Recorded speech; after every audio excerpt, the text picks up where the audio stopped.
Yeni Azərbaycan Partiyası Qaradağ rayon təşkilatının təşkilatçılığı ilə məşhur 91-lərin nümayəndəsi Professor Əjdər İsmayılovun doğum günü münasibətilə 91-lərin müasir Azərbaycan tarixində yeri mövzusunda dəyirmi masa keçirilib. Tədbirin əvvəlində Azərbaycanın dövlət himni səsləndirilib. Yeni Azərbaycan Partiyası Qaradağ rayon təşkilatının sədri Qafar Əliyev Əjdər İsmayılovun doğum günü münasibətilə təşkil olunan 91-lərin müasir Azərbaycan tarixində yeri mövzusunda tədbiri yüksək qiymətləndirərək bildirib ki, bu cür tədbirlər milli yaddaşın qorunması və gələcək nəsillərə ötürülməsi baxımından son dərəcə əhəmiyyətlidir. Müxtəlif sahələri təmsil edən ziyalıların, şəhid ailələrinin və ictimaiyyət nümayəndələrinin bu tədbirə qatılması onu göstərir ki, 91-lərin irsi cəmiyyət tərəfindən yüksək qiymətləndirilir. Bu cür tədbirlər eyni zamanda gənc nəslin vətənpərvərlik ruhunda tərbiyəsində də mühüm rol oynayır. Milli Məclisin deputatı, məşhur 91-lərin nümayəndəsi Vüqar Rəhimzadə bildirib ki, bu tədbir təkcə bir ziyalının doğum günü tədbiri deyil, bütövlükdə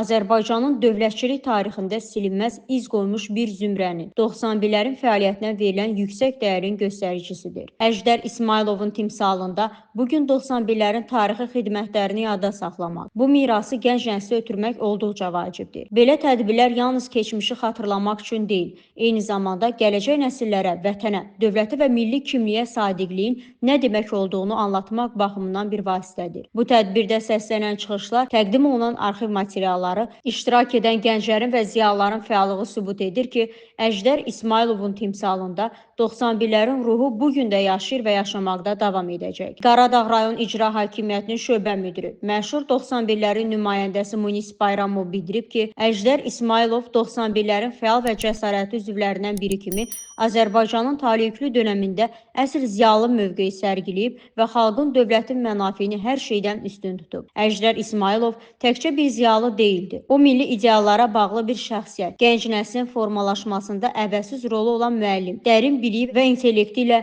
cəmiyyətdə özünə xas mövqeyi ilə seçilən nümunəvi obrazı idi. Tədbirdə çıxış edən Olaylar İnformasiya Agentliyinin direktoru, yazıcı Yunus Oğuz bildirib ki, Əjdər İsmayılov yalnız elm və ədəbiyyat aləmində deyil, həm də müasir Azərbaycan tarixinin dönüm nöqtəsində öz dəsti xətti ilə iz qoymuş bir şəxsiyyətdir. Bu tədbir sadəcə bir doğum günü xatirəsi deyil. Bu, Azərbaycan xalqının müstəqillik uğrunda mübarizəsinin şanlı salnaməsinə çevrilmiş bir nəslin, 91-lərin vəfat etmiş nümayəndələrinin ruhuna ehtiramdır. Əjdər İsmayılov həm də söz adamı idi. Onun qələmi də, fikri də hər zaman haqqın tərəfində olmuşdur. O təkcə siyasət meydanında deyil, düşüncə məkanında da xalqı oyatmaq, millətin ruhunu dirçəltmək üçün çalışan aydın idi. Çıxış edən Yeni Azərbaycan Partiyası Veteranlar Şurasının üzvü, İki Sahil Televiziyasının məsul redaktoru Tahir Məmmədov bildirib ki, Əjdər müəllimin adı bu xalqın yaddaşında bir ziyalılıq simvolu kimi qalacaq. Onun doğum günü münasibətilə keçirilən tədbir bir daha sübut etdi ki, tarix yalnız keçmiş deyil, biz onu yaşadırıq, xatırlayırıq, ondan öyrənirik. Əjdər İsmayılovun bizə buraxdığı miras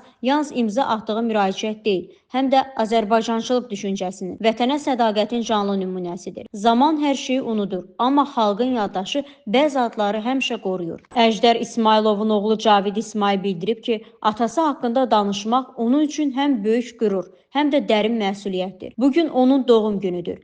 Təqvimdə sadə bir tarix ola bilər, amma bizim üçün, onu tanıyan, onu sevən, onunla nəfəs alan hər kəs üçün bugün bir yaddaş günüdür. Çünki o təkcə bir insan, bir alim, bir yazar deyildi. O bir dövrün səsi idi. Tədbirdə ona aid edilən sözlər, xatirələr, ürəkdən gələn cümlələr bir daha göstərdi ki, Əjdər müəllim bu xalqın yaddaşında əbədi qalacaq. Atamın yoxluğu çox ağırdır. Amma onun düşüncələri, yazıları elə bir mirasdır ki, illər keçsə də dəyərini itirməyəcəkdir. Səbinə Qorxmaz, İki Sahil TV.